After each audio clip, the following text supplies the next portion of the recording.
Yashraj education point में आप सभी का स्वागत है।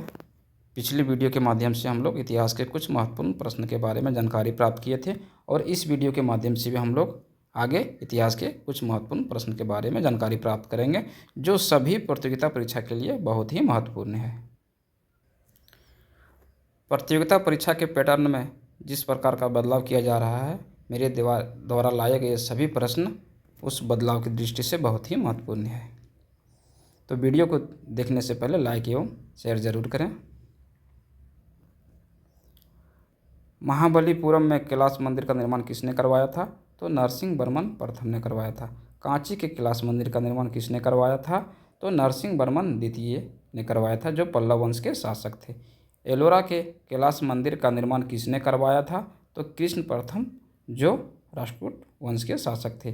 तो कुल हम लोग 3 कैलाश मंदिर का जिक्र इस वीडियो के माध्यम से किए हुए हैं, जिसमें एक महाबलीपुरम, दूसरा कांची और तीसरा एलोरा के कैलाश मंदिर है। एलोरा में कितने गुफाएं हैं? तो कुल 34 गुफाएं हैं, जो शैलकृत है, अर्थात चट्टान अथवा पत्थर को काटकर बनाया गया है, जिसमें बौद्ध धर्म से संबंधित गुफा 1 से 12 है, हिंदू धर्म से 13 से 29 और जैन धर्म से गुफा 30 से 34 है। कोणार्क के सूर्य मंदिर को किस नाम से भी जाना जाता है? तो काला पेगोड़ा के नाम से जाना जाता है, जिसे नरसिंह देव वर्मन प्रथम ने निर्माण करवाया था। एलिफेंटा एवं एलोरा की गुफा किस शासकों ने बनवाया था? तो राष्ट्रकूट शासक ने बनवाया था। अब ये पूछा जाए कि एलोरा और एलिफेंटा की गुफा कहाँ है? तो यह महाराष्ट्र के औरंगाबाद जिले में है। अंकोर वाट मंदिर का निर्माण किसने करवाया था? तो सूर्यवर्मन द्वितीय ने करवाया था। अंकोर वाट मंदिर कहाँ है? तो यह कंबोडिया में है। जगन्नाथ मंदिर पुरी में जगन्नाथ, सुभद्रा और बलभद्र की मूर्ति किससे बना हुआ है? तो यह लकड़ी अथवा काष्ठ से बना हुआ है। तुल्कापियम एक व्याकरण ग्रंथ है, जिसकी रचना किसने किया था? तो तोल्कापियर ने किया था, जो तमिल भाषा में रचित है। शिल्पाधिकारम क्या है तथा इसकी रचना किसने किया था?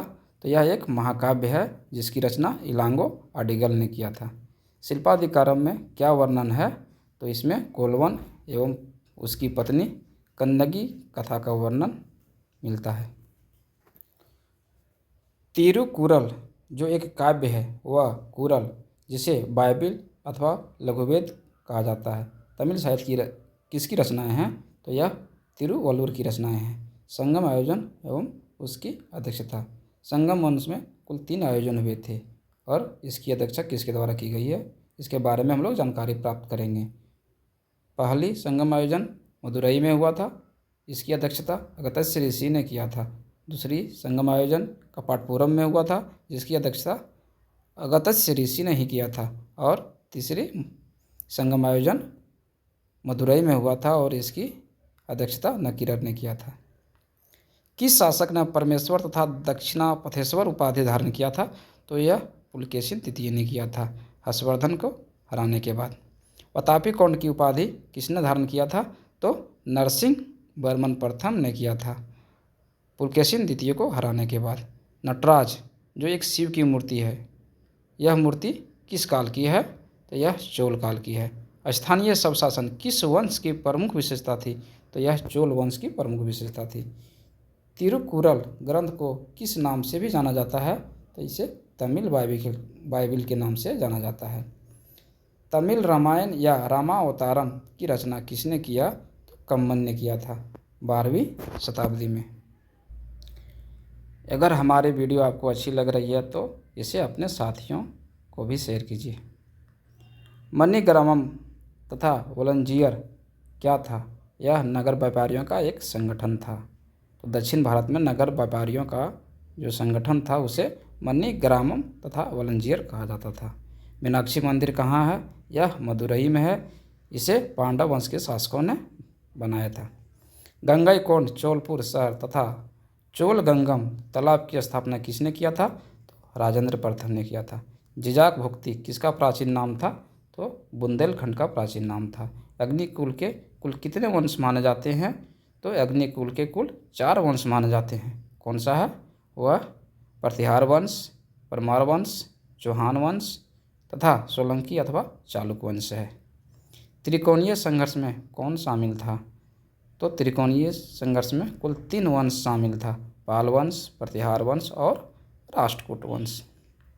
कर्नाटक वंश का संस्थापक तथा अंतिम शासक कौन था?